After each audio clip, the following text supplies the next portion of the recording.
لله الذي أرسل رسوله بالهدى ودين الحق ليظهره على الدين كله ولو كره الكافرون أشهد أن لا إله إلا الله وحده لا شريك له وأشهد أن محمدا عبده ورسوله صلوات الله وسلامه على هذا النبي الكريم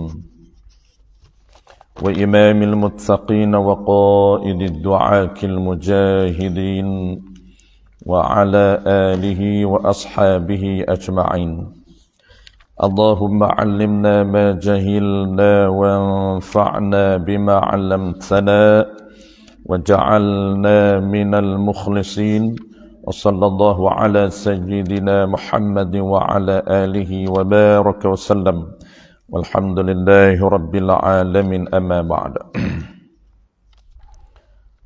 Yang dihormati lagi dikasihi Ketua Muslimat kita, JK Dakwah, seluruh jawatan kuasa dan yang seraikan muslimin, muslimat, hadirat, mudah-mudahan kita diberikan keberkatan dan juga segala kebaikan di sisi Allah Subhanahu wa taala.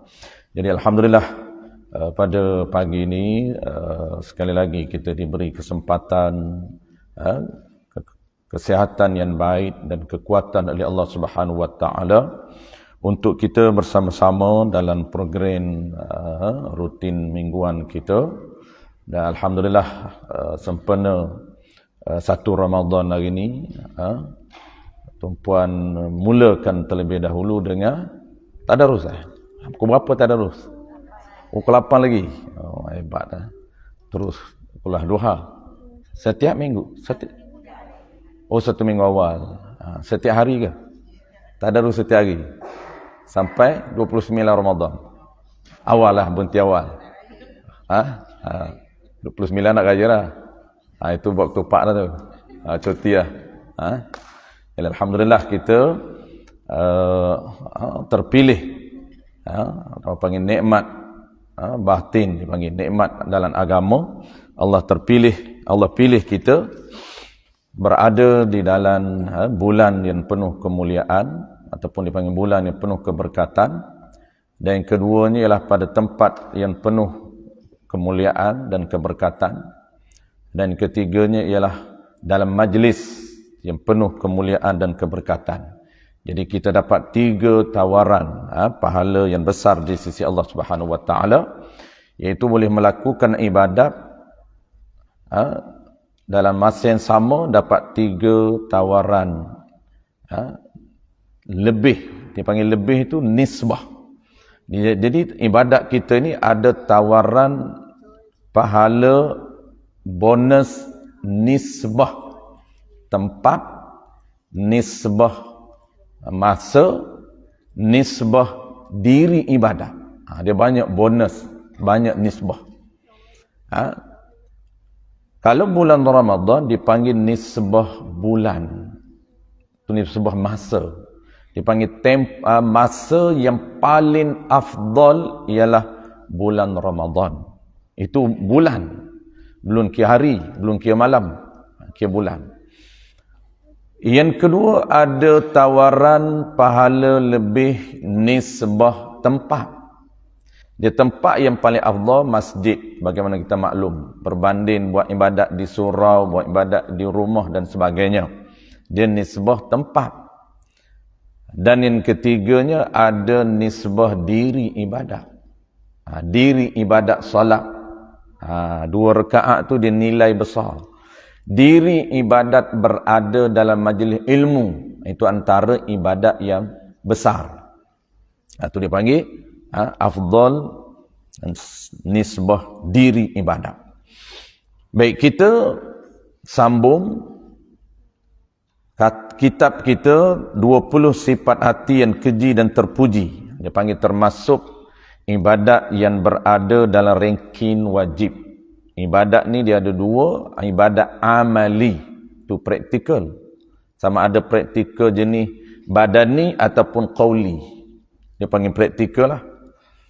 Kalau badani itu dengan badan, solat, dan qauli, ucapan. Kalau tadarruh tu dipanggil ibadat amali jenis ucapan. Ada ibadat amali jenis badani. Solat tu dia guna badan, anggota badan. Dan juga ucapan, dia combine. Dan ada yang kedua ibadat yang jenis ilmu, belum buat. Ilmu. Dapat ilmu tu ada kalanya dia dapat je, buat tak pun. Dia tak guna pun ilmu yang dia dapat. Tetapi pahala tetap dapat pahala ibadat ilmu walaupun dia tak guna. Kalau dia guna, tu dia panggil apa? Ibadat amali. Dengan ilmu yang dia dapat itu, dia boleh betulkan ibadat amali. Tu. Adik, jangan kecek. Buah dia puasa tak buah. Betul. Ibadat amali. Nak amali tu, dia kena mula dengan ilmu. Dua-dua tu ibadat. Baik. Kita sekarang ni berada dalam ibadat ilmu. Ilmu untuk amali. Cuma amali batin dipanggil. Praktikal dia ni ialah scan hati sendiri. Dengan ilmu yang kita dapat, kita belajar dalam kuliah, kitab kita ini mengenal 20 perasaan negatif, 20 perasaan yang positif. Bila nak guna? Setiap hari. Ilmu yang kita belajar ini kita akan guna setiap hari. Sebab perasaan kita sentiasa berbolak-balik setiap hari. Yang perlu kita tahu, kita scan, negatif ke positif. Negatif kita lawan, positif kita layan. Tu dipanggil praktikal. Maka nak praktikal itu mesti dahulukan dengan ilmu. Baik, kita nak masuk topik baru. Kalau kitab saya topik yang kedua, iaitu perasaan yang kedua, muka surat 8. Jawi Rumi berapa balik? 7. Okey, Rumi muka surat 7, tajuk dia adalah hasad, dengki. Qala al-musannif rahimahullahu ta'ala, kita nak mengenal perasaan yang dinamakan dengki ataupun hasad. Dinamakan dengki ataupun hasad. Dalam kitab kita dia terlalu ringkas sangat. Dia hanya ada 2 topik saja ataupun 2 subtopik saja. Dia cerita yang pertamanya ialah definisi, yang kedua ialah kesan hasad dari sudut agama. Kita akan bincang kesemuanya, ada lebih kurang 4 ataupun 5 subtopik. Yang pertama kita akan bincang definisi untuk kita mengenal perasaan yang haram. Yang kedua ini, nama dengki ni mesti kita faham definisi. Itu yang kita akan bincang. Jadi 3 rumus ataupun 3 definisi. Yang kedua boleh kita akan bincang, yang kedua ialah perkara yang tidak termasuk dengki. Dia ada perkara yang tidak termasuk dengki. Walaupun nampak macam dengki, tapi tidak dinamakan dengki. Itu topik yang kedua. Dan satu topik yang ketiga kita akan bincang lagi ni, hukum dan kesan dengki. Hukum dengki dan juga kesan dengki. Itu 3. Yang keempat mungkin kita tak sempat. Kalau sempat kita akan bincang yang keempat, iaitu punca berlakunya dengki. Sebab kita nak tahu punca, oleh kerana 5, satu topik yang kelima, kita nak bincang cara mengatasi dengki. Cara nak lawan dengki. Maka kita kena tahu punca dia. Kita kena benteras punca. Apabila kita boleh lawan punca, dia akan hilang dengki. Itu kita kena tahu punca. Last sekali kita akan bincang cara melawan ataupun mengatasi dengki. Baik, kita tengok topik yang pertama dulu ataupun satu topik pertama dulu, iaitu definisi dengki.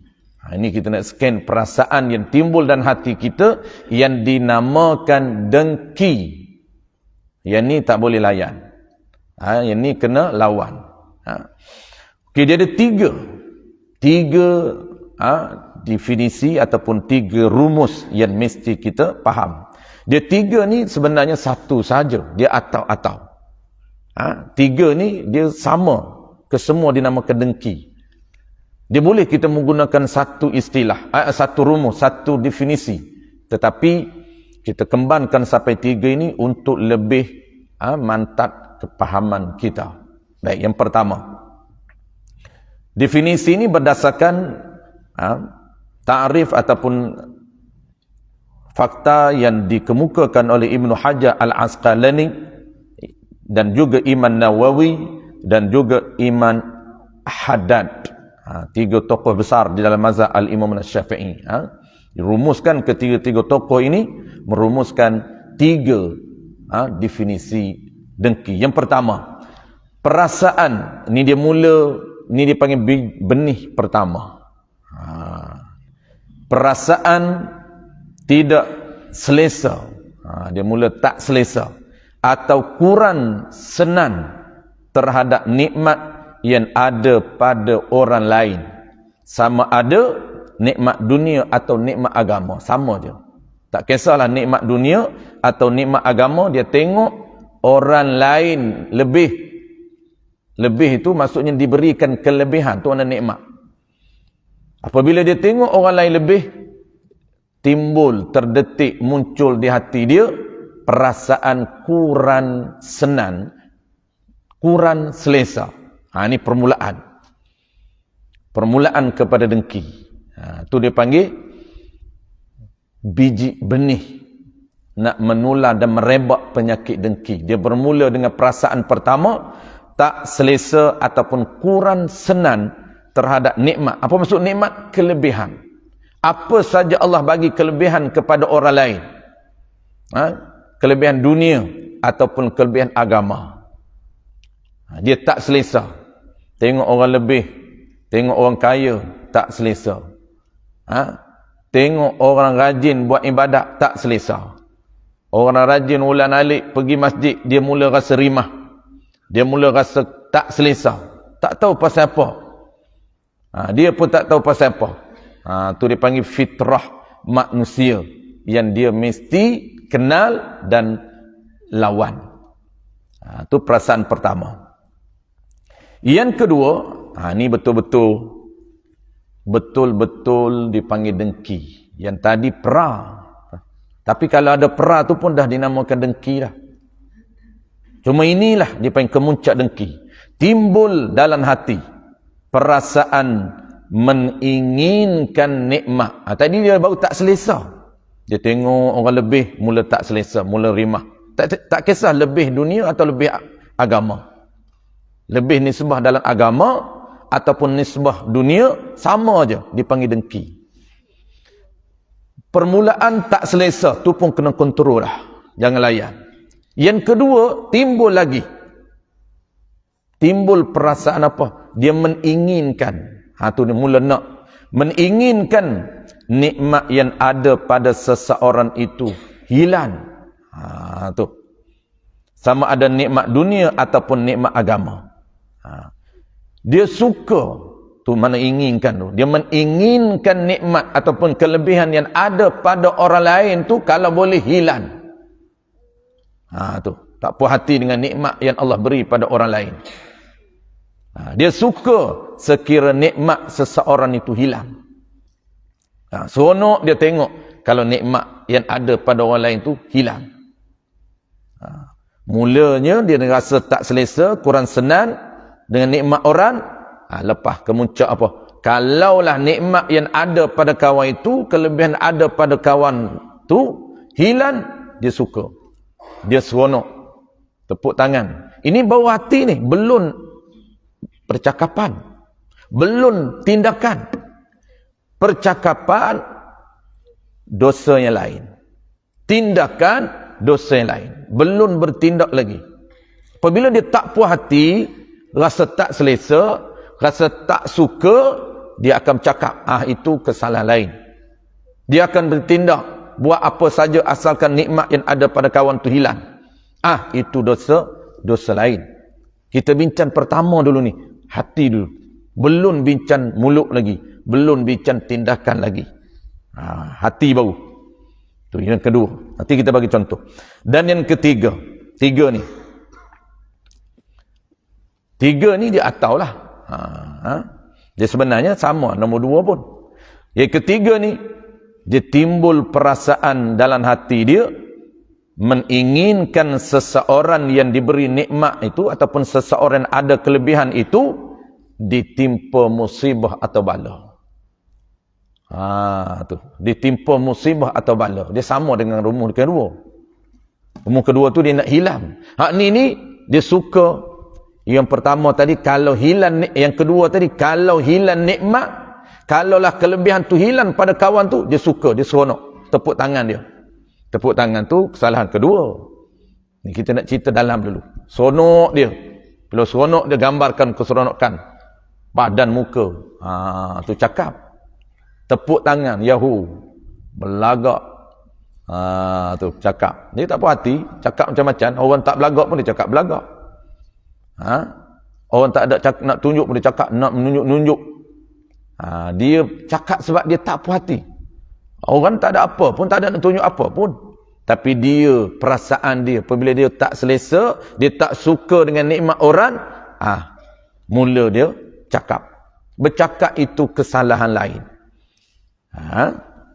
Jadi nombor 3 ni, timbul perasaan menginginkan seseorang yang diberi nikmat tersebut ditimpa musibah ataupun bala. Maknanya, kalau Allah timpa musibah, hilanglah nikmat, seronok dia, suka dia. Nombor 2 tadi, hilang nikmat, sama ada tak ada musibah ataupun tiba musibah, tiba-tiba hilang nikmat. Allah tarik tiba-tiba. Yang ketiga ni, Allah timpakan musibah. Berlaku satu benda yang bencana pada dia. Satu benda yang dia tak suka, sehingga hilang nikmat. Dia seronok. 3 itu dinamakan dengki. Baik, contoh. Dengki ni, dia apa saja nikmat yang ada pada orang, apa saja kelebihan yang ada pada orang, dia tak suka. Itu dipanggil dengki. Dia umum. Kelebihan ni umum. Sama ada kelebihan ni sebab dunia, ataupun kelebihan ni sebab akhirat. Orang ada kelebihan ni sebab agama. Dinamakan dengki. Baik, contoh pertama. Kita tengok contoh. Kita tengok nikmat dunia. Dia tengok ni tak ada kena-mengena pun dengan dia. Ni orang dengki ni. Dia tengok orang naik kenderaan baru, dia mula rasa rimah. Dia mula rasa rimah. Dia mula rasa tak selesa. Sebab punca, dia ada punca. Kita tak sebut lagi punca. Ni baru satu topik pertama. Dia punca, dia ada rentatan daripada penyakit. Dia menular penyakit daripada takabur. Itu kita akan bincang nanti satu topik, punca. Sebab itu kenapa dia jadi tak selesa tengok orang lebih. Allah bagi nikmat kepada orang, nikmat kenderaan. Siapa bagi nikmat tempat tinggal, nikmat kenderaan, nikmat agama? Allah Ta'ala bagi. Tapi dia tak selesa.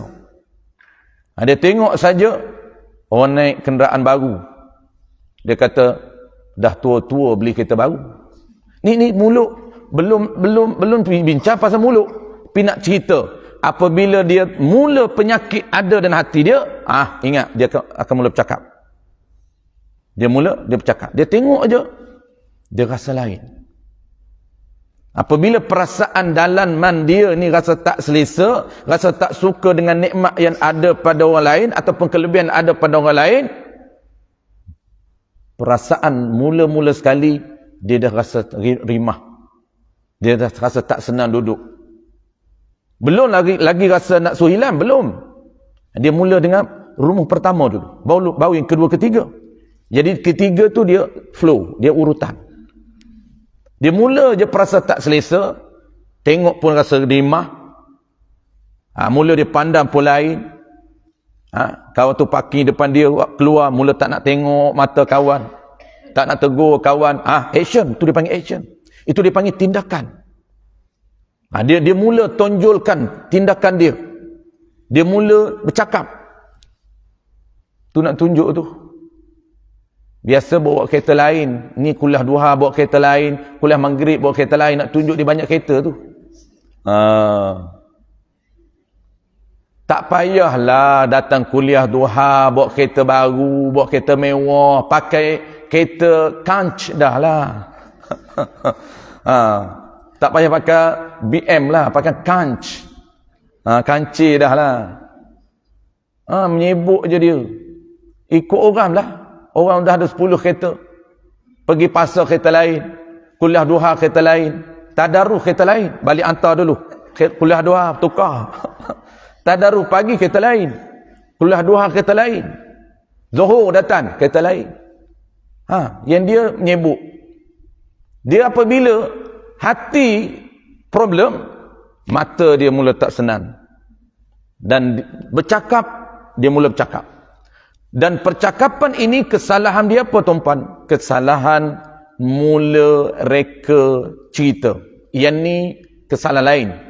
Ingat, apabila dengki, dia boleh membawa kepada kesalahan lain. Orang tak menunjuk, dia kata orang nak menunjuk. Itu tuduhan. Tuduhan. Dan kita akan bincang ke datang.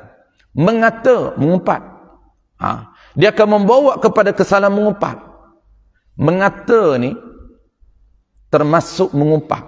Nanti kita akan bincang ke datang definisi mengumpat. Di banyak elemen termasuk mengumpat. Ada lebih kurang 7. Dan pertamanya sekali ialah mengata. Mula dengan mengata bro. Dia tak maki lagi. Mengata bro. Mengata itu termasuk mengumpat. Mengata sesuatu benda yang orang tak suka. Termasuk mengumpat. Lepas mengata, dia buat cerita. Dia buat cerita. Mula-mula duk mengata je. Lepas tu buat cerita. Orang tak nak menunjuk pun, tak ada pun dalam hati orang nak tunjuk kereta. Dah ada kereta, pakailah. Takkan nak pergi pasar tu pakai kereta elok, pergi kuliah duha pakai kereta tak elok. Pakailah kereta elok. Kerana fa amma bi ni'mati rabbika fahaddith. Nak tunjuk nikmat Allah Ta'ala, syukur sebagai tanda syukur. Lain tu. Menunjuk kepada orang lain.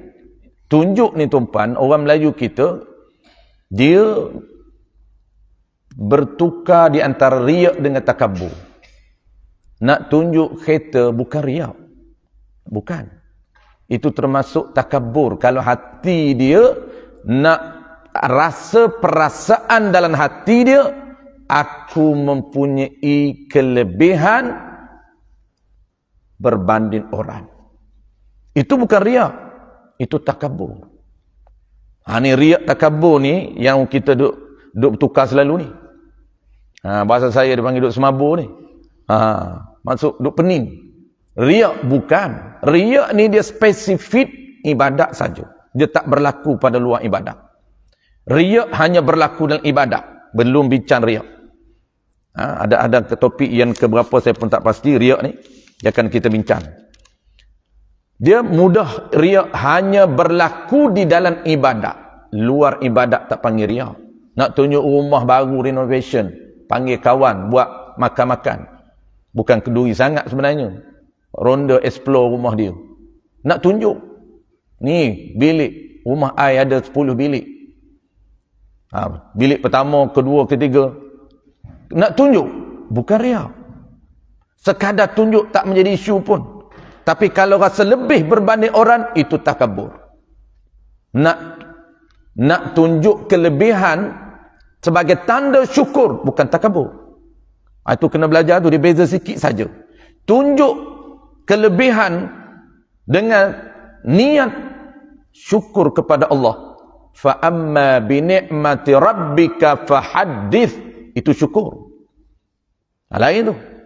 Tunjuk sebagai nak tunjuk nikmat Allah Ta'ala bagi pada kita, tanda syukur, itu dipanggil apa? Dipanggil amalan terpuji. Tapi tunjuk sebagai takabur, perasa kita lebih banding orang lain tak ada pun, yang tu takabur, haram, dosa besar. Itu beza. Takabur nak tunjuk dengan niat bersyukur, lain. Ada syukur, ada takabur, ada riak. Riak hanya berlaku dalam ibadat. Tu. Jangan letak tak kena tepat. Jangan kata riak tu. Pakai baju pun tukar-tukar baju. Riak tu. Bukan. Riak berlaku dalam ibadat saja. Dalam solat ada riak, dan puasa ada riak, baca Quran ada riak, dalam solat ada riak, dalam mengajar ada riak. Bahaya, riak ni dia boleh hilang pahala. Riak ni perasaan nak tunjuk kebaikan kita kepada orang, supaya orang puji, supaya orang anggap kita baik, ataupun untuk mendapat habuan. Itu mana riak. Baik. Itu contoh pertama. Nikmat kenderaan.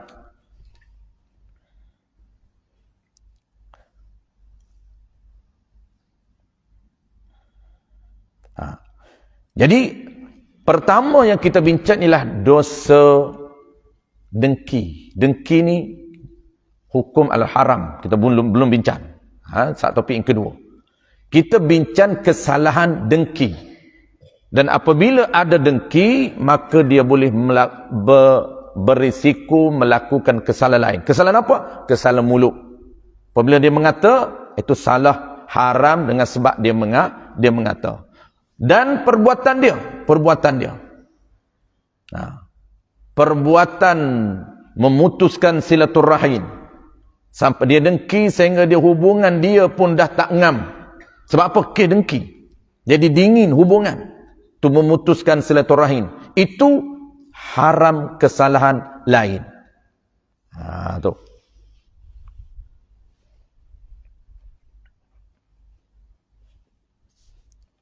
Contoh yang kedua, dia kata apa? Kita tengok contoh yang kedua ni, timbul dalam hati perasaan ingin hilang nikmat. Nikmat pada kawan dia tu hilang. Dia sama je. Dia apabila dia tak suka, maka dia timbul satu lagi. Dia tak selesa dengan nikmat, maka kemuncak dia timbul, kalaulah nikmat tu hilang, yang tu yang dia seronok sangat. Yang tu seronok sangat. Kalau dia kata nikmat tu hilang lah, maka itulah antara impian dia, antara benda yang dia suka. Tu. Sebab itu timbul apa? Timbul percakapan dia. Oleh kerana keinginan dia membuat-buat supaya hilang nikmat kat kawan dia. Nikmat apa yang dia dengki tadi? Nikmat yang dia dengki tadi. Oh, nak tunjuk kat orang. Aksiden baru tahu, padan muka. Nampak tak? Tu. Dia sehingga mana perasaan dalaman membuat-buat sehingga keluar keinginan daripada mulut dia. Dia kata, kalaulah, tu. Dia minta tu. Buh pula pada muka. Kalau aksiden baru tahu, pada muka. Nak tunjuk sangat kat orang. Walau orang tak ada kena-mengena pun nak tunjuk kat dia. Tapi oleh kerana dia sakit hati ni, dengki ni, sakit hati, maka dia perasan seorang diri yang kata orang ni nak tunjuk kat dia, dia pun tak selesa, tak suka, sampailah seronok sangat kalau nikmat tu hilang. Berada di lapangan. Penyakit-penyakit itu tuan-tuan, tak perlu suluh orang lain, kita scan diri kita sendiri. Kadang-kadang kita kontrol je, tak cakap. Kontrol, tapi ada tak dengki? Ada. Kita lawan. Memang setiap orang dia akan ada dengki, tak selesa. Tak selesa. Dia tengok aja orang nisbah pakaian, dia tak selesa tengok pakaian orang lain. Mulalah, apabila dia tak selesa, mula dia akan bercakap. Tapi dia tak bercakap lagi ni, sebab dia kontrol mulut. Hati dia tak kontrol. Kita kena kontrol hati, kontrol mulut. Hati jangan layan. Rasa je rimah kat orang. Tu. Nak dia dengki ni, dia ada, orang panggil apa, dia ada tahap dia, sama-sama level dia. Dengki orang agama sesama agama, dengki dia. Bisnes sesama bisnes, dia sama-sama dia. Sesama agama, dengki hati. Tapi kalau dia tak kontrol, dia boleh bawa terpancur dengan kawan-kawan dia. Nampak? Itu dia panggil dengki nisbah, kelebihan yang Allah berikan. Dan contoh yang ketiga. Contoh yang ketiga ni, rumuh yang ketiga. Dia kata kalaulah dia inginkan, kalaulah ditimpa musibah, seronok dia. Sebab apa? Dengan sebab musibah tu hilang nikmat. Dengan sebab musibah itu hilang nikmat. Contoh. Ni banyak berlaku tuan-puan di lapangan. Jabatan netizen negara ni. Dia tengok orang kaya. Kadang-kadang orang kaya tu, geng influencer ni, ataupun geng jutawan di Malaysia ni, ada yang betul-betul belagak, tapi ada yang biasa je. Kita je nampak dia belagak. Kita tak tahu dia tu betul belagak tak belagak, mungkin itu gaya dia. Kita tak tahu. Maka netizen kata, belagak nak mampus, tunjuk duit. Memanglah, itu kita bukan nak cerita hukum tunjuk duit tu. Bukan. Dia ada hukum tunjuk duit tu. Bukan sunat, makruh dan terkadang haram. Tunjuk duit tu, kan ada hari ni kan, jutawan-jutawan Malaysia ni dia pelik sikit. Dia bukan macam jutawan luar negara. Tak tahulah jutawan sebenar ke tak, wallahu alam lah. Kita pun tak tahu sebenar. Dia hanya tahu duit dia berapa. Adakah dapat tahap jutawan? Dia saja. Tapi nak cerita orang lain yang ada penyakit, dia suka memandang orang. Dengan apa? Dengan kaca mata hatinya yang dengki. Dia kata apa? Dia kata kalaulah muflis. Dia nak muflis. Muflis itu musibah. Apabila orang ditimpa musibah muflis kelip mata, maka dia seronok, tepuk tangan. Dia siap cakap pada muka. Dulu aku dah cakap dah, jangan belagak sangat, jangan tunjuk kaya sangat. Orang lain pun kaya, tak pernah tunjuk pun. Jadi kita, hati kita kena jaga. Soal orang nak tunjuk tak tunjuk, itu jangan kita hukumkan. Biarlah dia buat apa pun. Kita kena latih diri kita supaya jangan mudah untuk menghukumkan orang. Kita tak tahu adakah dia nak tunjuk tu semat betul-betul ataupun mungkin untuk motivasi lain. Sebab itu hukum dia ada hukum. Tunjuk harta ni ada makruh, ada haram, ada yang sunat. Tapi payahlah yang sunat tu kena ada ilmu. Sunat tu kata ada ilmu fiqh, sukarlah untuk buat yang sunat.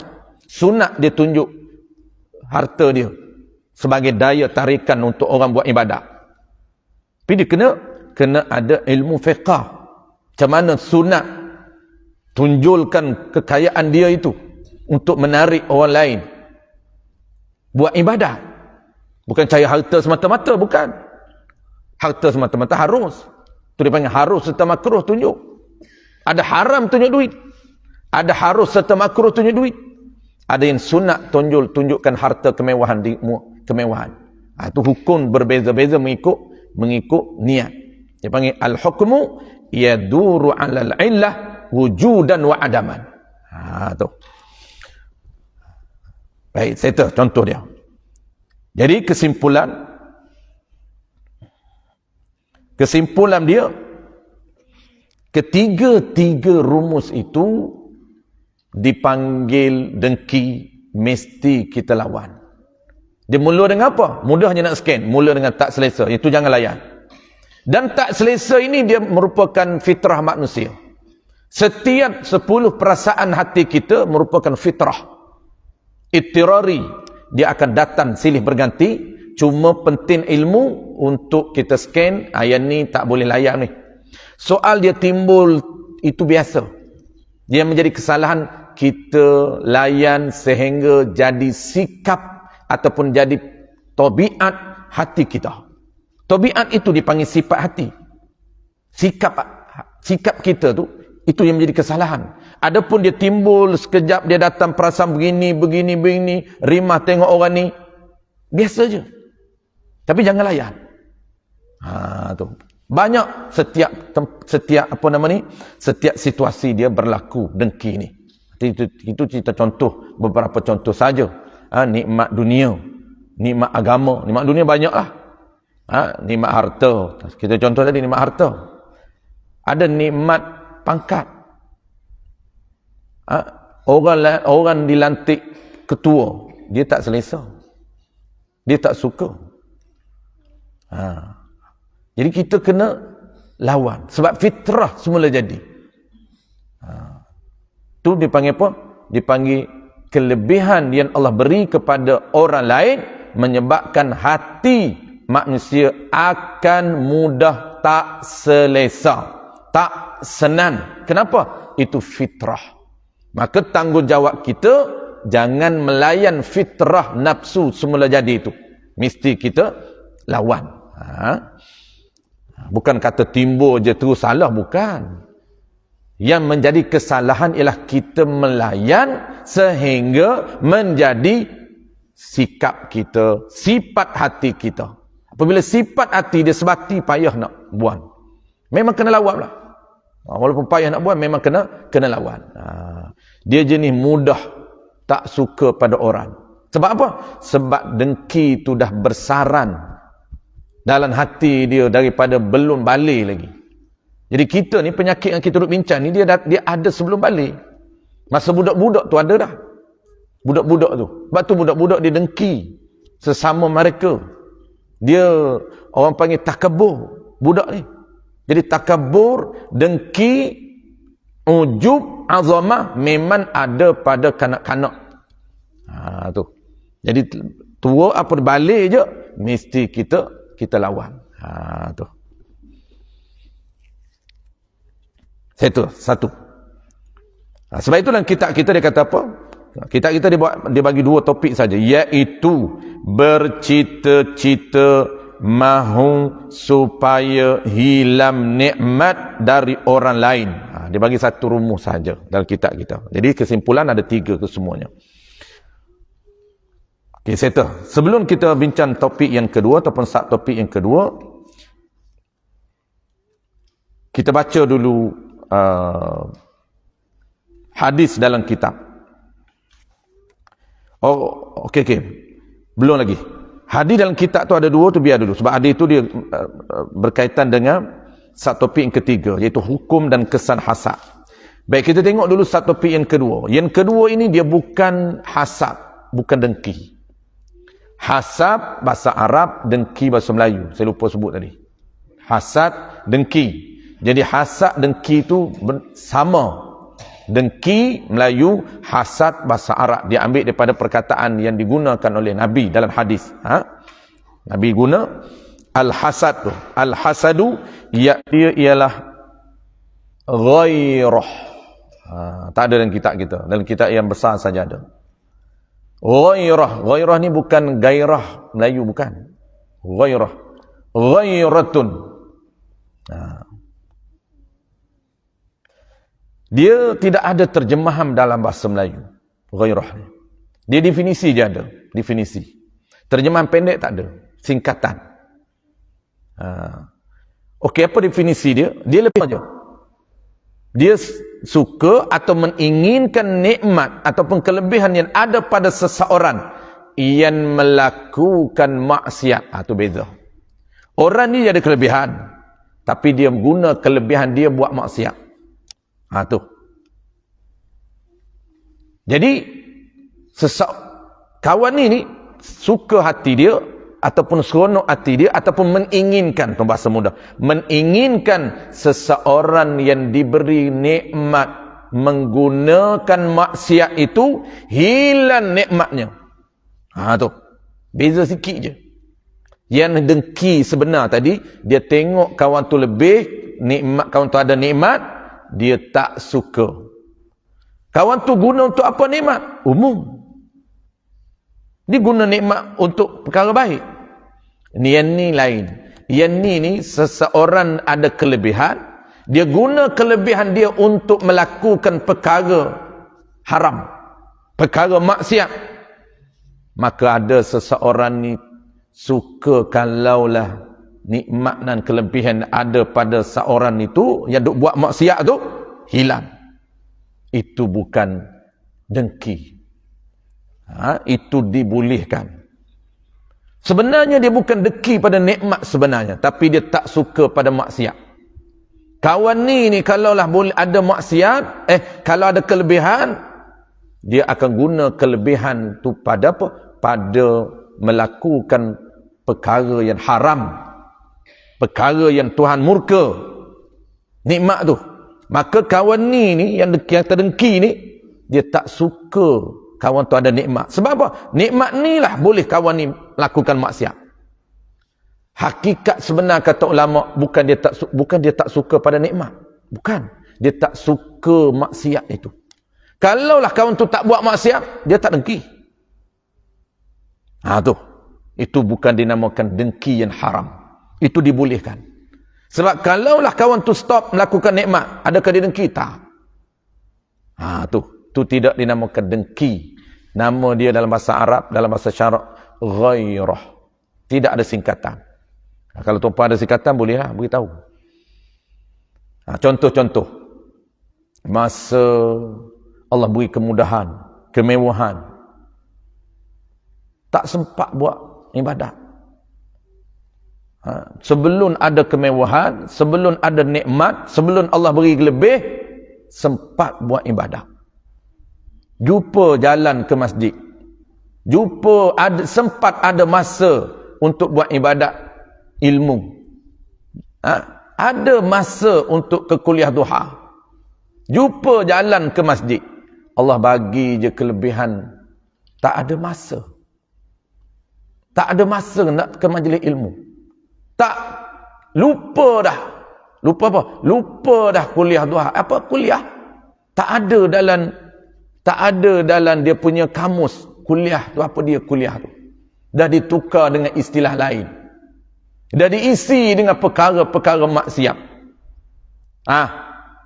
Itu tidak dipanggil dengki. Dia suka kalaulah nikmat tu Allah tarik balik nikmat tu supaya dia tidak boleh menggunakan nikmat tersebut melakukan perkara haram. Dia sangat seronok, sangat suka. Bahkan dia cakap. Tu dia inginkan sangat cakap.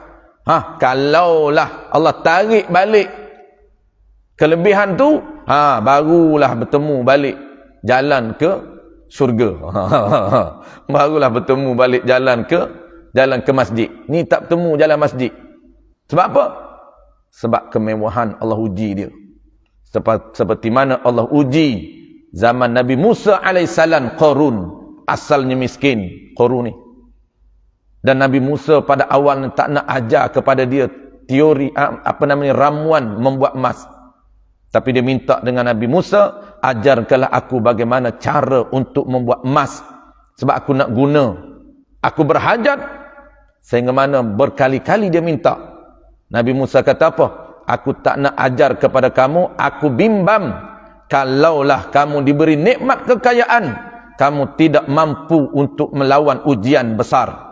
Sehingga kamu tak mampu untuk melakukan ibadat kepada Allah. Tapi berkali-kali dia minta dengan Nabi Musa. Dan dia cerita hajat dia. Dia ada hajat. Kenapa dia nak kaya? Dia ada hajat dia. Lalu Nabi Musa ajar dia buat emas. Apabila pandai dia buat emas, jadilah dia orang kaya paling kaya. Kaya tak kaya dia, sampai mati orang akan sebut harta Qarun. Walaupun di Malaysia jumpa belakang rumah, tapi bukan harta orang Malaysia, harta Qarun. Mana ada Qarun di Mesir tu? Tak ada kena-mengena lah. Dia tak pernah sampai di Malaysia ni. Tapi kalau jumpalah harta di mana-mana, orang akan menyatakan ini harta Qarun. Kaya tak kaya Qarun. Tu. Sampailah akhirnya dia ditelan bumi. Musibah. Tu bukan dengki tu. Bukan dengki. Tu. Kalau dululah, kalau di zaman kami belajar tu, popular contoh apa? Contoh dia. Ni contoh dulu lah. Dia contoh dia ikut semasa. Contoh tuan-puan lain. Ikut contoh ni di lapangan lah. Contoh kami belajar dulu, ikut situasi kami. Nama je tu. Bukan harta Qarun. Harta orang sana lah. Mah. Orang kali mah di Kelantan tu. Mendulan mah. Jadi harta siapa tu? Itu dipanggil harta mubah. Harta mubah ni harta tidak dimiliki oleh individu, harta yang harus boleh diambil oleh sesiapa sekiranya diizin oleh kerajaan. Dia panggil harta mubah, harta yang harus. Bukan harta Qarun. Harta Qarun lagu mana? Gali-gali belakang rumah kita, gali-gali temulah Cerek emas, cari cerek. Bukan mah pun cerek, rupa macam mah. Tu orang panggil harta korun. Dulan mah tu lain, tu harta mubah. Siapa yang mendulan dapat kat dia panggil harta mubah. Harta mubah ni banyak. Antaranya ialah harta yang berada di laut dan sungai. Tak kisahlah duduk dalam laut dan sungai, ikan ke mah duduk dalam tu, dapat kat dia, jadi dia, individu tu. Sebab apa? Sebab itu dipanggil mubah. Harta yang boleh dimiliki oleh sesiapa. Sebab tidak dihalang oleh kerajaan. Sebab tu orang pergi mengair, ataupun pergi nelayan-nelayan, apabila dapat ikan, maka milik nelayan. Sungai sama juga. Dan yang ketiga, selain daripada laut dan sungai, yang ketiga dipanggil tanah. Tanah kerajaan. Harta ni hutan simpanan tu kan. Hutan simpanan tu milik kerajaan. Tetapi dalam itu kita boleh ambil ataupun tidak. Sekiranya tidak dihalang oleh kerajaan, kita boleh ambil harta tu, dalam tu. Orang pergi ambil madu, orang pergi ambil herba-herba dalam hutan tu. Tapi kalau dihalang oleh kerajaan, yang tu tak boleh. Tu bukan dikira mubah. Tu kena minta izin. Macam pencari madu tu kan. Madu dia jual pada kita tu, kita tak tanyalah, tak payah tanyalah. Kalau tanya kacau pula, tak boleh nak beli. Kalau tanya dia, madu ambil daripada mana? Dia kata kami ambil dari hutan simpanan. Simpan. Boleh, tak ada masalah. Tapi kalau dia cakap, saya ambil dalam tanah orang, itu haram. Itu tak boleh tu. Sebab tanah orang, ladang orang, milik individu, mesti minta izin. Kita hari ni mudah je bedal je. Ulam pun bedal je. Ulam dalam milik orang. Alah, ulam je, takkan minta izin. Orang punya. Meja je, harta orang. Ulam je, takkanlah dah berkira sangat. Ya, harta orang kena berkira. Yang tak berkira, harta kita. Kalaulah ulam, pucuk-pucuk kayu, ataupun pokok-pokok kayu, ranting-ranting kayu, tak boleh ambil tanpa izin. Dia asalnya nak masuk pun kena izin. Masuk tanah orang. Kita tak apalah, tak jadi isu lah kita duduk di bandar. Kalau orang duduk di kampung. Kadang-kadang dia masuk kampung, tak ada apa pagar. Tak ada pagar kan. Dia redah masuk je. Asalnya hukum ketat. Nak masuk dalam tanah orang, mesti minta izin. Tak boleh ceroboh. Saya masuk jalan kaki je. Bukan nak ambil barang. Tak boleh. Berjalan tanah orang. Tanah Allah. Sedap dia. Dia nak berjalan, modal dia Allah. Memanglah semua Allah. Tapi itu milik individu. Orang dulu dahsyat dulu tuan. Taman kampung dulu. Dulu kan tak ada tandas. Mana ada tandas? Tanah bergerak dulu. Dia hantam dalam tanah orang. Dia bawa cangkul. Dulu tanah cangkul zaman 70-an. Di kampung, tempat kita tak ada lah. Tempat kita kalau ada pun Singgan KL ni kan. Di kampung, tanah Piramli belum muncul. Kalau dah muncul tanah Piramli itu dah hebat dah tu. Tak ada tanah Piramli, tanah cangkul je. Di mana saja bergerak tanah tu. Asal bawa cangkul, jalan. Tak tahannya dah tanah orang pun dia cangkul juga. Haram. Dahlah cangkul satu kesalahan, yang keduanya membuang dari tanah orang satu kesalahan. Lain tu. Banyak kesalahan dicas di akhirat nanti. Habis kita kembali balik. Okey, dua perkara yang tak termasuk hasab. Pertama seta, ghairah. Yang kedua, contoh tadi saya nak cerita contoh zaman saya. Zaman saya belajar, ada budak-budak belajar ni, budak-budak di institusi pengajian lah, pondok kan. Kami dulu pondok pun ada, universiti pun ada. Pergi cerita di pondok lah. Budak ni masa tak ada kenderaan, belajar rajin pagi sampai malam. Belajar tu apa? Ibadat. Nikmat guna badan ni untuk belajar. Nikmat akal belajar. Tu. Tiba-tiba bapak dia beli motor. Ni contoh lah zaman dulu. Kalau baca kitab Ghairah ni, Tok Guru dia mudah bagi contoh macam ni lah. Contoh semasa budak-budak faham. Dapat aja motor, tak ada. Tak belajar dah. Dia pusing kampung. Tok guru pun nyuruh cari. Dia budak besar ni bukan macam budak kecil. Budak besar ni naik sendiri atas pondok nu, atas masjid nu. Timing sendiri. Tak adalah guru atau pondok tok guru ni nak panggil, tak ada. Dia bebas. Siapa naik, tak naik, tak naik. Tak naik, tak dapat ilmu. Itu je. Jadi dia ni dapat motor, tak naik. Tak belajar. Nikmat apa? Nikmat kenderaan. Maka tok guru kata apa? Dia kata dah lain dah. Kalau tak ada motor ni, nampak tak? Dengki ke tak? Tak dengki. Baik tak ada motor, dia kata, daripada ada motor ni. Kalau ada motor ni teruk sangat ni. Ni siapa mengaji pun tak ni. Ni baik tak ada motor. Nampak macam dengki? Tak dengki. Tu guru duk beletih. Dia kata baik tak ada motor lah kalau perangai macam ni. Dia kata daripada ada motor ni. Sepatut ada motor lagi rajin. Boleh tukar mengaji tempat ni, mengaji tempat ni. Penuh masa pagi sampai malam. Kenapa? Guna nikmat kenderaan ini untuk cari ilmu. Tak ada alasan lagi. Sebab dah kenderaan pun ada. Badan pun sehat. Duit pun ada. Apa lagi alasan untuk cari ilmu? Tak boleh jawab depan Allah Ta'ala. Tu bukan dengki tu. Tu nama ghairah. Bukan gairah. Gairah lain pula. Excited pula gairah ni. Aku gairah lah tengok budak ni. Bukan. Lain tu. Silap faham pula. Ghairah. Maknanya, aku tengok harta orang yang ada harta duk guna maksiat ni. Aku tak sukalah. Tu tak dengki. Sebab dia tak suka orang buat maksiat sebenarnya. Bukan tak suka pada motor tu. Tu. Baik, yang kedua. Nama dia ghibtah.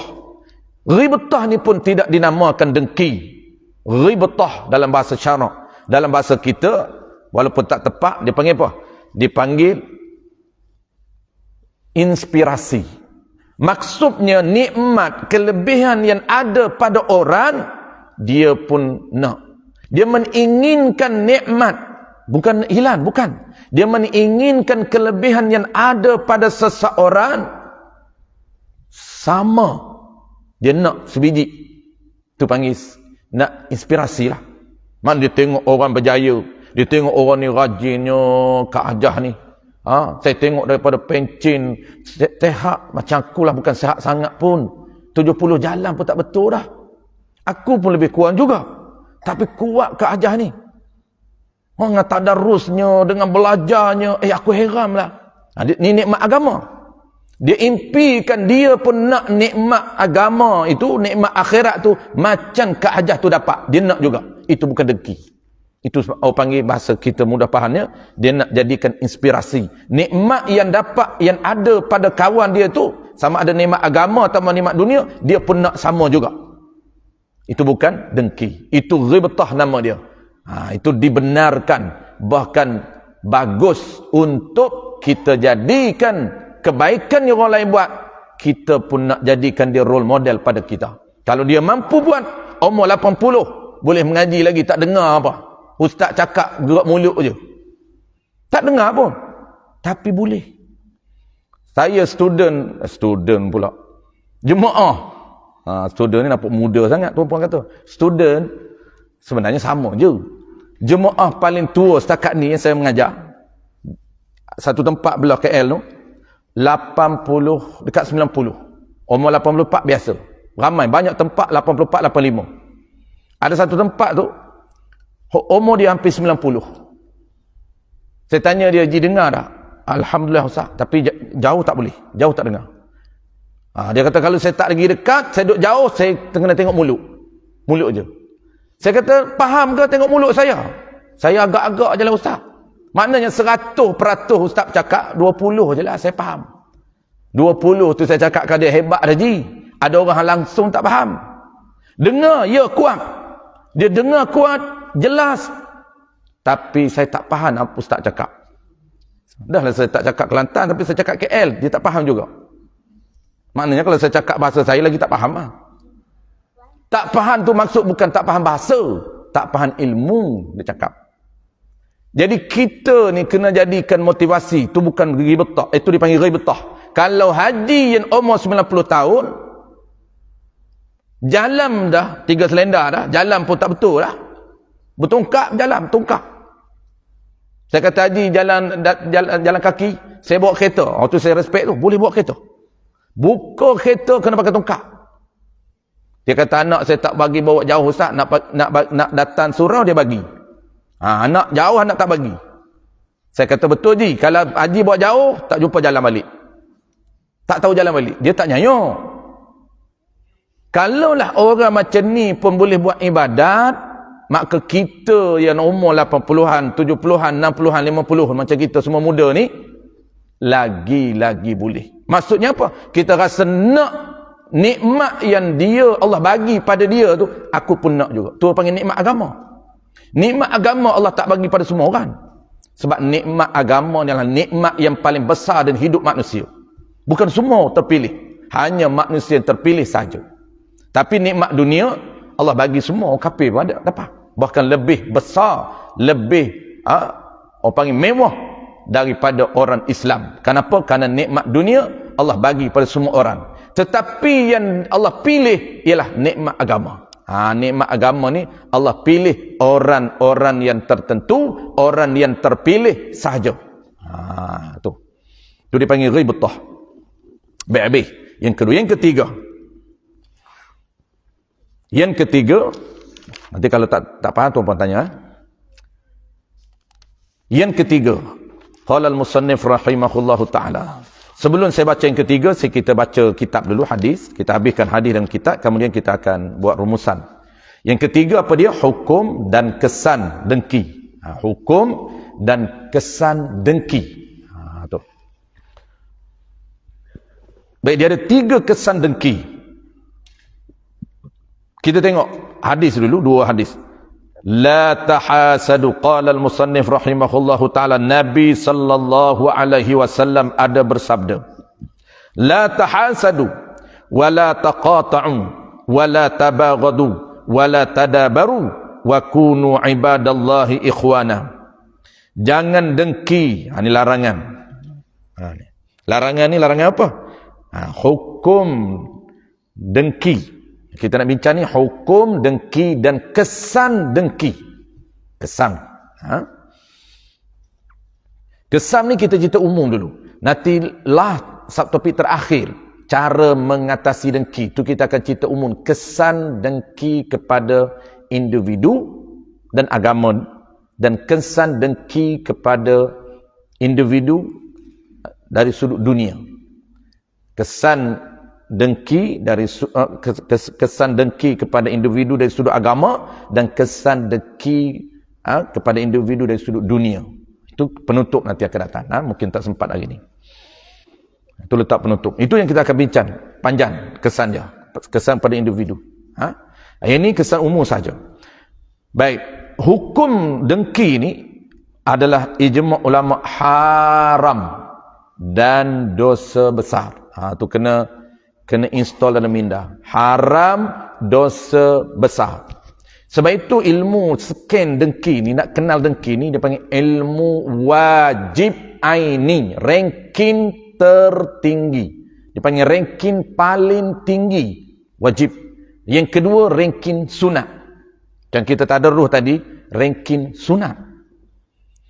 Dalam Ramadan, ranking sunat dinaik taraf. Jadi wajib. Pahala. Bukan ubah hukum. Bukan. Pahala. Naik taraf pahala wajib. Siapa melakukan ibadat sunat pada bulan Ramadan akan dinaik taraf pahala. Bukan naik taraf hukum. Hukum tetap sunat. Pahala akan direkodkan pahala wajib. Yang tu orang berlomba-lomba nak buat sunat. Tapi ingat, jangan tinggalkan wajib. Kalau orang tak ada ilmu tuan-puan, dia tinggal wajib. Sebab apa? Dia kata, woi, rugi siapa tak buat benda sunat. Allah naikkan yang wajib. Wajib ini, ranking wajib, Allah ganda 70. Dia tak naik dah. Dia tak ada dah lagi tinggi. Wajib, Allah gandakan 70 kali. Ni hari ni tuan-puan, contoh praktikalnya. Hari ni ranking wajib dan ilmu ni wajib. Pahala wajib. Maka apabila dapat pahala wajib, akan digandakan 70 kali wajib. Seolah-olah seperti 70 kali kehadiran. Kehadiran kita, walaupun tuan-puan ada rekod kehadiran. Ada rekod kan? Contohlah, tak rekod lah, miss 1 minggu ke 1 hari, Allah Ta'ala rekod, Allah bentan daripada masyarakat. Rekod ni baguslah untuk pengurusan kita, smart management kita. Ni contoh. Dari sudut rekod catatan tidak akan termiss walaupun 1 saat aktiviti kita di dunia. Tu Raqib Atid ini sangat patuh dan telus. Di mana saja kita berada tetap rekod akan dicatat. Sehingga mana dibincang oleh para ulama, kalau tempat Raqib Atid tak follow kita, tetap direkod juga. Ada tempat dia tak follow kita, tandas dia tak follow. Raqib Atid yang ditugaskan oleh Allah Ta'ala untuk menulis kebaikan dan menulis kejahatan, jahat dan baik, dua-dua ni direkod, 1 tak akan miss, 1 pun tidak akan miss, walaupun tempat dia tak follow. Ada tempat dia tak follow, antaranya lah tempat najis, dia tak follow, tapi dia boleh rekod, boleh rekod. Maka ulama bincang dari mana dia boleh detect kita buat jahat. Maka ulama kata, perbahasan ulama, ada aroma. Daripada aroma itu semerbak bawan keji, tanda orang buat jahat, dia akan rekod jahat. Kalau aroma itu ibadah ataupun perkara baik, akan semerbak aroma wangi, maka dia akan rekod baik, walaupun tempat itu dia tak follow. Yang follownya ialah Meliki Maut. Meliki Maut dia tak ada tempat, dia tak follow. Larilah kat mana pun Meliki Maut akan ikut. Kalau sampai tiba masa lah, tak tiba masa tak apa. Contohlah, aku tahu dia kata dalam jamban malaikat tak ikut. Sampai nak mati dia kata letaklah jamban, tak mati. Mana ada, mati juga jamban pun. Meliki Maut dia tak kira tempat. Mana tempat Allah tulis di Lauh Mahfuz, si fulan bin si fulan mati dalam jamban, maka dia akan patuh, dia akan ikut dalam jamban. Sebab tugas dia mengambil nyawa di dalam jamban. Tu. Kenapa jamban? Tandas lah tuan-tuan. Jamban. Tapi Raqib Atid dia tak follow. Dia tak follow. Walaupun tak follow, rekod ada. Daripada mana? Daripada aroma. Tu baik, aroma. Sebab itu orang buat baik ni tuan-tuan, dia ada vibe, apa panggil apa? Apa panggil positif ni apa? Aura. Dia ada aura. Sebab tu setiap orang dia ada aura tersendiri. Orang ni dia ada aura tersendiri. Tuan-tuan ni setiap orang dia ada aura. Lagi banyak dia baik, lagi buat baik, lagi banyak aura positif. Aura bukan aura tempat. Tempat ini masjid paling banyak aura positif. Kenapa? Sebab malaikat. Itu lain. Itu pasal malaikat. Ni tak aura kita. Setiap orang Allah berikan aura yang tersendiri. Sebab kenapa istilah, kalau tuan-tuan perasan, istilah nak ambil berkat akak ajah lah baru balik daripada Mekah, dakak-dakak lah cium-cium pipi sikit baru balik Mekah ni, pegang-pegang cium-cium tangan. Kenapa? Kak ajah baru balik Mekah, bawa aura bagus. Bawa aura mana? Aura Mekah tu buat apa? Mana ada aura daripada Mekah tu bawa balik? Tak ada. Diri dia tu. Diri dia tu. Bukan orang melekat di Mekah. Tak ada. Dah basuh dah pakaian. Mana ada melekat lagi? Melekat Raudah? Tak ada. Dah basuh dah pakaian Raudah tu. Duduk di Raudah tu. Dah habis dah aura tu. Diri kita akan mengeluarkan charge yang positif. Apabila dia melakukan kebaikan banyak, lagi banyak positif. Sebab itu orang ni tuan-tuan, kalau dalam ni positif banyak, menerbitkan aura yang bagus. Lepas tu kena lawan negatif dalam ni. Jangan ada hasad dia negatif. Jangan ada takabur dia positif, negatif. Dia akan mengeluarkan aura yang negatif. Jadi kalau orang yang dalam ni bagus, lagi power aura dia, lagi power aura dia, lagi power aura dia. Maka dalam cara orang panggil berkat, bukan berkat Johor tu. Berkat ni, berkat syarak. Berkat Johor makanan. Berkat syarak. Nak ambil berkat. Maksudnya, nak ambil kebaikan yang ada pada diri dia tu. Aura baik tu. Tu makna berkat. Tu. Baik, kita tengok. Jelas, pertama hukum la tahasadu ni, iaitu jangan di sini hukum dia haram dan dosa besar. Haram, dosa besar. Sebab itu kita nak kena kenal lawan. Sebab kalau layam ni dosa besar haram. Maka belajar cari ilmu wajib, ilmu itu wajib, usaha mencari ilmu itu wajib, dapat pahala wajib, pahala yang besar, dan pula digandakan sebanyak 70 kali ganda. Tu Ramadan. Baik, wala taqata'un, dan jangan memutuskan silaturahim. Ini kesan. Akan datang kita akan cerita kesan dia. Kesan serintik. Jangan ni, atau pada kata jangan hasad, sebab dia kata hasad itu membawa kepada memutuskan hubungan. Apabila dia tak suka pada orang, menyebabkan lama-lama dia tak ngam, dia dingin, lama-lama memutus hubungan.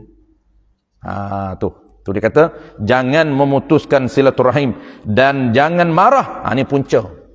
Ni digabung semua, kesan dan punca. Nanti kita akan spread. Dan jangan marah memarahi sesama kamu, jadi benci membenci. Dia punca kepada hasad ialah marah. Dia tak suka tu, timbul tak suka tu. Kenapa tak suka? Kerana ada kebencian walaupun sekelumit dalam hati kepada orang. Rasa menyebabkan mudah untuk dia pandang orang tak selesa, tak suka, tak senang hati dengan nikmat kelebihan yang ada. Kerana dia benci pada orang. Ini nak kena lawan perasaan benci.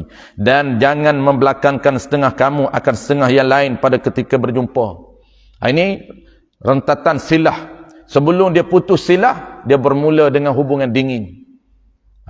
Tengok kawan pun, mata pun tak nak tengok. Kalau tengok pun tengok jelin dia. Tengok menyampah. Dia ada hukum melihat yang haram, tuan. Ini kita tak bincang dalam kitab kita. Dalam modul lain, ada hukum melihat. Ada melihat yang sunat. Ada melihat yang haram. Ada melihat yang makruh. Ada melihat yang haram. Melihat haram. Banyak melihat haram ni. Antara melihat yang haram ini, melihat keaiban orang. Kalau orang tak suka, jangan tengok. Dia tak suka tempat-tempat tu, jangan tengok. Haram tengok tu. Ni orang yang tak sempurna. Orang panggil orang apa? Orang cacat. Orang panggil apa? Orang tak sempurna lah. Maksudnya contohlah tangan dia ni macam kudun ke, ataupun tangan dia tak boleh angkat, ataupun muka ke, tak kisahlah kat mana-mana yang ada something yang dia tak selesa kalau orang pandang dia. Tu aib nama dia. Jangan pandang. Hukum dia haram. Ini dah lah bukan pandang. Tiap tilik. Bila lagi ni? Bila lagi ni? Bila lagi muka akak macam ni? Lah, tak ada kerja betul. Pandang pun tak boleh. Tanya pula. Lagi sentap dia. Nak jawab tak nak jawab sama banyak dia. Dah lah geram dia. Geram aku. Dia malu. Tu aib tu. Perkara yang orang malu. Tu aib. Haram tengok. Ni bukan tengok. Dah lah. Lepas tengok, dia akan cakap. Itu yang kata Islam jaga daripada awal. Pandang Islam laram. Sebab apa? Daripada mandan membawa pada cakap. Membawa pada cakap. Cakap apa? Tanya. Daripada tanya, lepas tu dia cerita pada orang. Tu mengepak pula. Punca pandang tu boleh membawa kepada haram yang lain.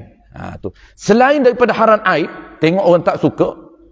Banyaklah aib ni. Banyak.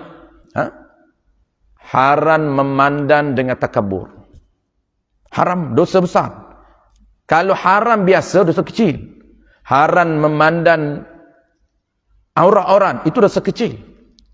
Aurat orang kita tengok, itu dosa kecil. Tetapi kalau haram memandang orang dengan pandangan pandangan takabur, itu haram, dosa besar. Dia pandang, dia jelin dia. Jelin tengok. Pandangan jelingan dia ini, jelingan untuk merendahkan. Takabur kita dah ada 4 rumus tu. Bulan lepas. 3 rumus ataupun 4 rumus. Takabur. Pandangan dia, dia pandang di hati dia ni untuk merendahkan standard kawan tu. Aku lebih tinggi, engkau lebih rendah. Tu pandangan jelingan dia. Itu haram. Hukum dia. Tu. Baik. Kata tu, dia kata apa? Bermula dengan dingin. Itu membelakangkan kamu. Jangan membelakangkan kamu akan setengah yang lain pada ketika bertemu. Nak salam pun tak nak. Dia bersalam. Kenapa dia tak nak bersalam? Sebab tak selesa, tak suka, rimas, menyampah. Takkan nak bersalam lagi. Mula tak bersalam. Daripada tak bersalam, tengok pun tak berapa nak tengok mata sangat. Jeling-jeling saja. Tu membawa kepada akhirnya putus hubungan silaturahim. Tu. Bahkan hendaklah kamu bersaudara, wahai hamba-hamba Allah, yang sepatutnya kamu kena hubungkan saudara. Kamu kena hubungkan saudara. Sebab tu disunatkan bersalam apabila bertemu. Dan terakhir, hadis terakhir sebelum kita buat rumusan tentang hukum dan kesan. Dan Rasulullah sallallahu alaihi wasallam bersabda lagi, al-hasadu, ini kesan. Nanti kita buat rumusan. Nabi cerita kesan. Ya'kulul hasanati kama ta'kulun narul hatab. Artinya hasad, dengki ini memakan kebajikan sebagaimana api memakan, yakni membinasakan kayu. Apa maksud memakan? Maksudnya dengki itu boleh menghilangkan pahala. Ini kesan besar. Dari sudut agama, kesan besar dengki inilah boleh menghilangkan pahala kebaikan pada hari tersebut. Pagi-pagi tadarus. Lepas tadarus duduk dengki kat orang pula. Tak selesa dengan orang pula. Habis ilmu, habis pahala. Kenapa besar kata ulama? Besarnya kerana nak buat ibadat ni bukan senang. Nak buat ibadat ni bukan senang. Nak dapat pahala lagi payah. Dia ada tahap tu. Pertama tahap nak paksa diri buat ibadat. Itu satu. Paksa dulu, paksa. Tak. Memang ibadat ini kata ulama satu aktiviti yang tidak disukai oleh diri sendiri. Itu ibadat. Sebab tu kalau kita nak buat benda baik je dia rasa rimah. Dia rasa tak selesa, dia rasa berat, dia rasa payah, dia rasa macam-macam perasaan. Rasa letih, rasa tak suka, rasa mengantuk, rasa macam-macam perasaan. Itulah dia fitrah manusia apabila nak buat benda yang ada nilai besar. Kerana ibadat tu ada nilai. Besar ada nilai besar. Sebab tu kesan besar pada dengki itu, kata ulama, ialah hilang pahala. Nak buat pertama, nak lawan, payah. Lawan bolehlah, lawan buat ibadat. Yang kedua pula, nak buat ibadat itu, buat ibadat dengan betul. Kena komit buat ibadat, bukan cincai. Yang tu pula halangan untuk kita cantikkan ibadat kita mengikut ilmu kita. Tu. Kalau boleh cantik, yang ketiga, dalaman. Hati nak kena jaga. Kenapa? Kerana ikhlas kena jaga supaya pahala cantik. Dapatlah pahala cantik ni, dah ikhlas cantik. Terpaksa melalui beberapa halangan. Besar tak? Besar halangan tu. Boleh pahala tu, besar halangan. Tiba-tiba burn pahala. Tu kesan. Ulama kata, kesan besar bagi orang yang dengki, pahalanya. Ya Allah, ni doa dia habis, tajuk ni habis. Selamatkan kami ya Allah dari sifat-sifat yang tercela ini. Baik, kita rumus hukum dan kesan hasad. Baik, kesan hasad ini, hukum kita dah sebut tadi, adalah haram ijma' ulama dan dosa besar, bukan dosa kecil, dosa besar. Kalau ada hasad di hati kita duk layan lama, kena bertaubat. Wajib taubat sebab dosa besar, wajib taubat. Baik, kesan. Apa kesan hasad? Pertama, hasad adalah penyakit hati yang paling bahaya. Tu kena tahu dulu kesan dia. Kesan induk dia panggil, kesan asas. Paling bahaya berbanding penyakit lain. Kerana dia membawa kepada menular penyakit kejahatan-kejahatan lain. Dengki dalam hati kita, dia boleh membawa kepada apa? Kepada kejahatan lain. Bawa kepada bercakap, bawa kepada mengumpat, bawa kepada bertindak. Itulah bertindak sampai tahap sihir menyihir itu. Dosa besar sekali lagi. Tangan sampai sihir orang, santau orang. Dia siap cakap, jaga-jaga, aku santau kau. Siap cakap direct.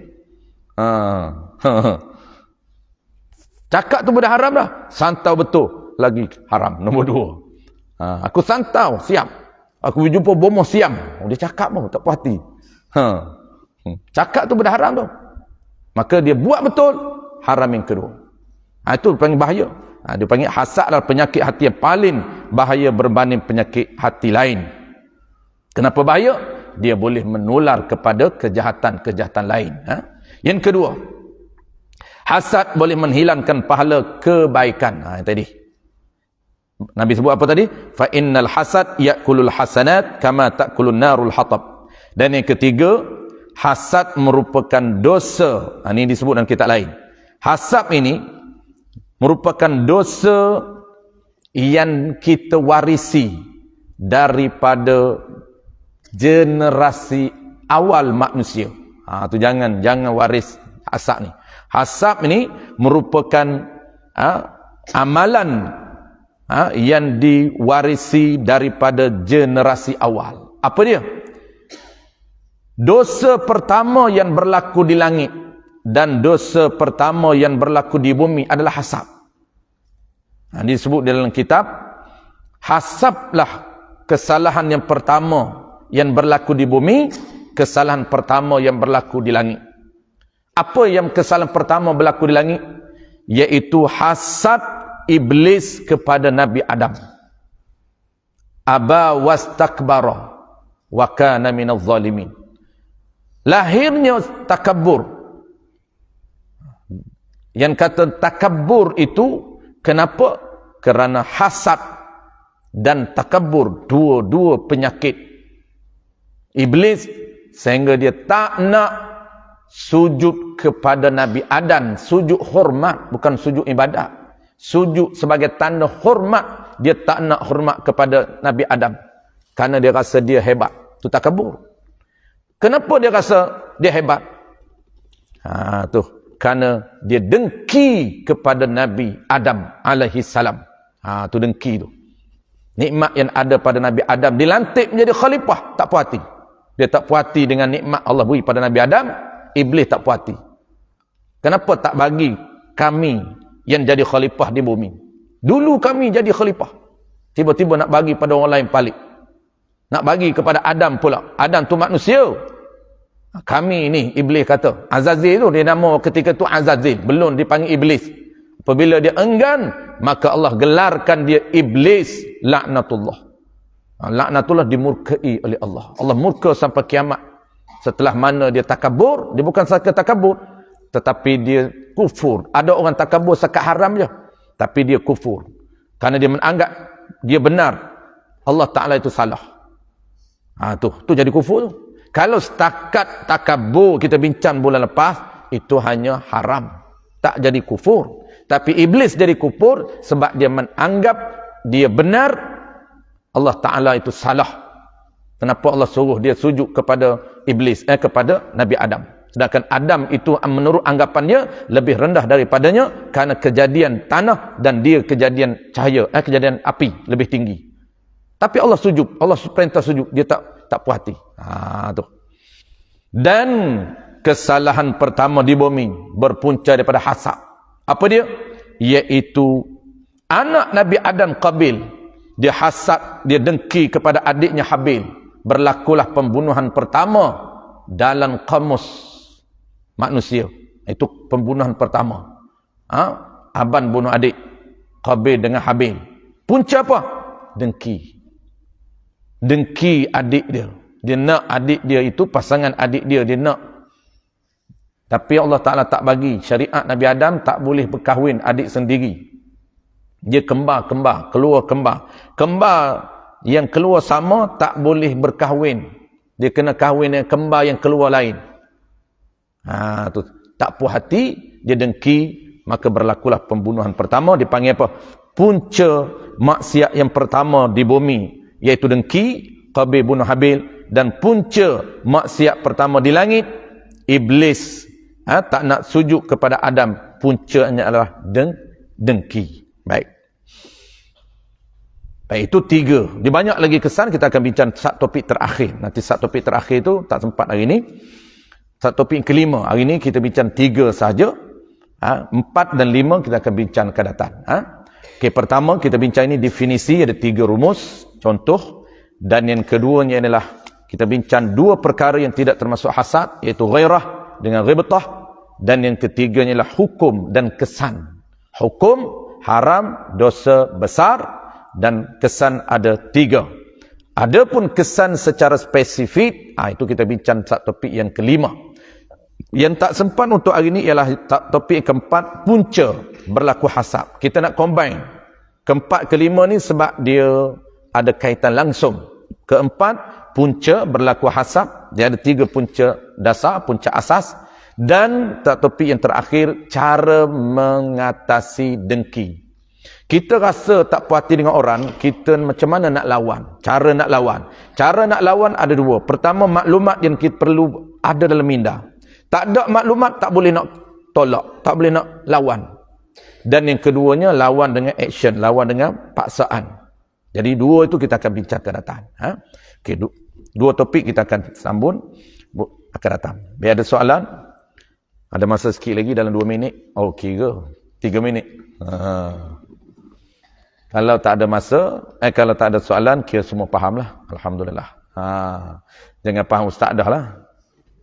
Biasa standard lah faham ustaz tu.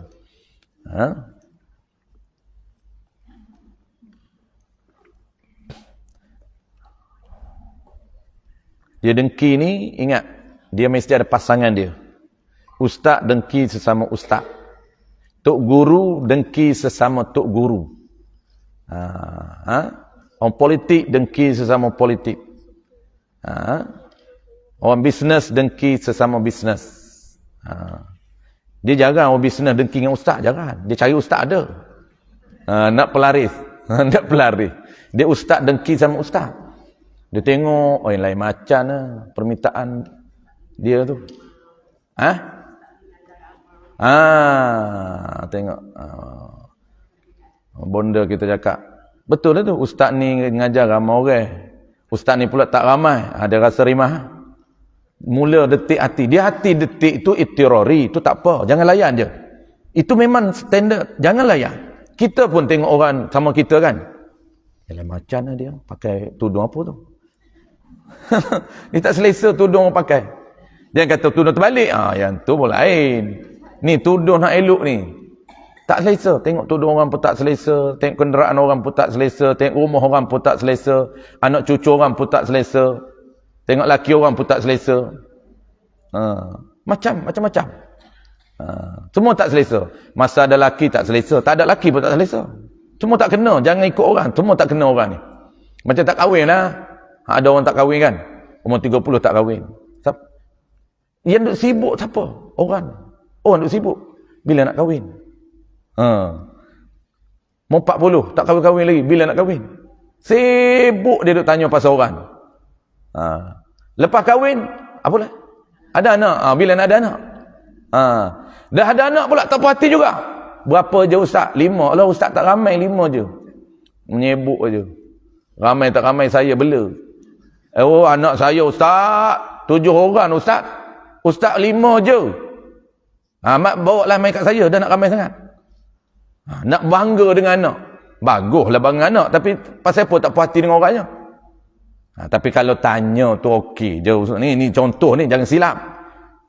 Cakap tanya tak apa, ustaz ada berapa ramai? 5 je. 5 je? Saya 10 ustaz. Tak kadar tanya, sekadar cerita tak apa. Jangan ada problem dalam hati. Okey? Tak ada soalan. Tak ada soalan tu saya nak cukup masa tu saya buat soalan tu. Okey, kerana tak ada soalan, kita buat soalan, kita jawab sendiri. Wallahu a'lam. Bismillahirrahmanirrahim. Alhamdulillahirabbil alamin. Wassalatu wassalamu ala asyrafil anbiya'i wal mursalin wa ala alihi wa ashabihi ajma'in. Allahumma faqihna fid din wa 'allimna at-ta'wil wa ja'alna minal ulama'il 'amilin wa ja'alna minal mukhlisin wa sallallahu ala sayyidina Muhammad wa ala alihi wa barakatuh sallam walhamdulillahi rabbil alamin.